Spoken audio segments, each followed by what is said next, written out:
He decidido hoy hacer este video a contraluz porque para mí eso simboliza o refleja lo que es la poesía de María Mercedes Carranza. Hoy se conmemora su natalicio. Ella nació un 24 de mayo de 1945 y se suicidó un 11 de julio del 2003. Aparte de ser una poeta de culto, María Mercedes Carranza fue una gestora cultural muy relevante para el panorama de la poesía colombiana y latinoamericana. Recordemos que ella fundó la Casa de Poesía Silva, en la que habitó y se suicidó también un día como hoy el poeta José Asunción Silva, que es reconocido por ser el padre del simbolismo. María Mercedes Carranza juega un papel importante como activista política.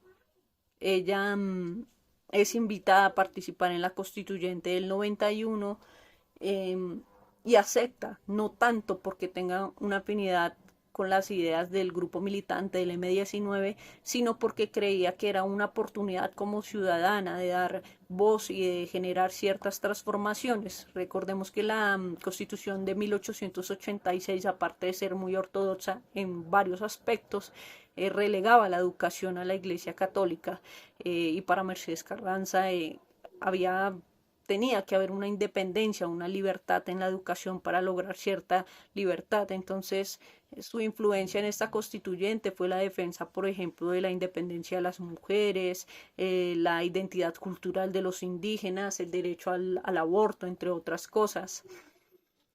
Para mí, María Mercedes Carranza logra ser admirable en tanto se separa de la poesía de su padre, Eduardo Carranza, que era un poeta vanagloriado en esa época, lo sigue siendo. Y no sé, ustedes saben lo difícil que es nacer bajo la sombra de un padre vanagloriado. Eso es algo que muy pocos hijos han logrado. Hay muchos que han quedado, digamos que bajo la sombra del apellido de sus padres. Hay muchos poetas que no han podido desligarse de eso, y María Mercedes Carranza logra una independencia absoluta, una gloria y una vocería tremenda. Su poesía es valorada por ella y no por ser hija de Eduardo Carranza. Además, hay una ruptura con respecto a la poesía de su padre, que es un poco neorromántico y que es uno de los pioneros de la generación Piedra y Cielo.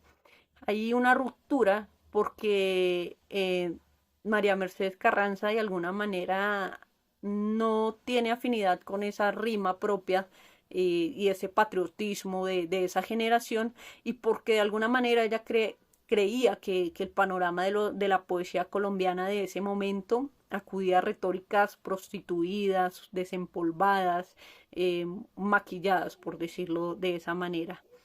Entonces se puede decir que en cierta medida hay dos vertientes de la poesía de María Mercedes Carranza. Uno es una poesía intimista que apela a lo cotidiano desde una visión femenina muy poderosa, muy rebelde, una visión que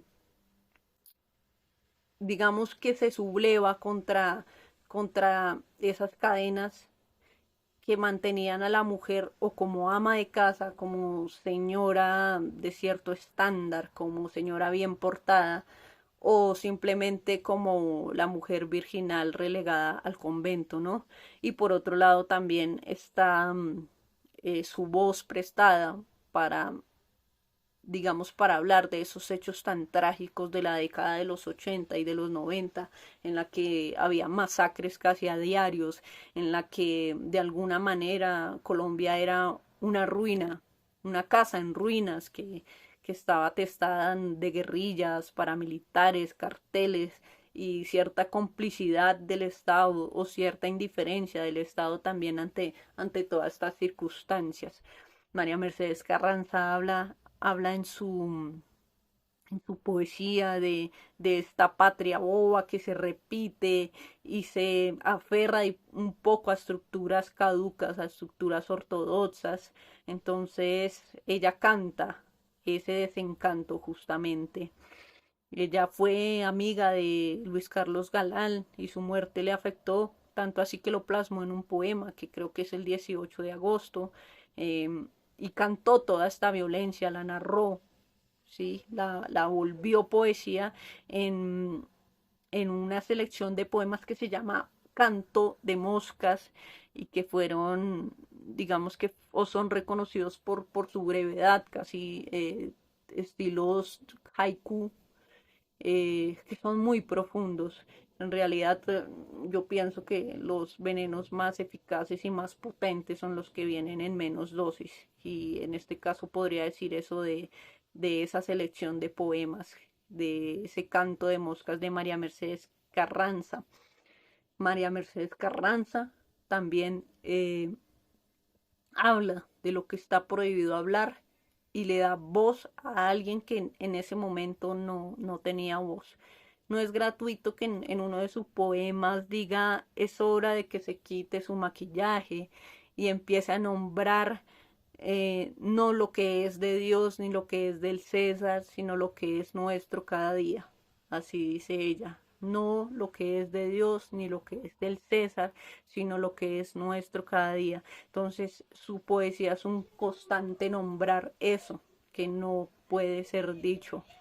Y lo hace por medio de cosas muy cotidianas. ¿Sí? Ahí es que logra también tener una relevancia como mujer, aunque no se podría decir que fuera una militante feminista para los movimientos feministas en la actualidad. La voz de María Mercedes Carranza es fundamental y yo pienso que sí, ella en su poesía hizo una revolución con esa visión. Ella sublevó y hizo una invitación a que las mujeres se cuestionaran y salieran de allí, de ese encasillamiento, de esa torre de barba azul en las que de alguna manera todavía estaban sumidas. Entonces, bueno, para conmemorar hoy el natalicio de María Mercedes Carranza, quiero leerles este poema con el que voy a terminar este video. Tiene un epígrafo de Manuel Machado que dice: sé que voy a morir porque no amo ya nada. El poema se llama Patas arriba con la vida. Moriré mortal, es decir, habiendo pasado por este mundo sin romperlo ni mancharlo. No inventé ningún vicio, pero gocé de todas las virtudes. Arrendé mi alma a la hipocresía. He traficado con las palabras, con los gestos, con el silencio. Cedí a la mentira. He esperado la esperanza. He amado el amor y hasta algún día pronuncié la palabra patria. Acepté el engaño. He sido madre, ciudadana, hija de familia, amiga, compañera, amante. Creí en la verdad. 2 y 2 son 4. María Mercedes debe nacer, crecer, reproducirse y morir. Y en esas estoy. Soy un dechado del siglo XX y cuando el miedo llega me voy a ver televisión para dialogar con mis mentiras. Esta es María Mercedes Carranza. Y bueno, ya entenderán ustedes por qué para mí Contraluz es una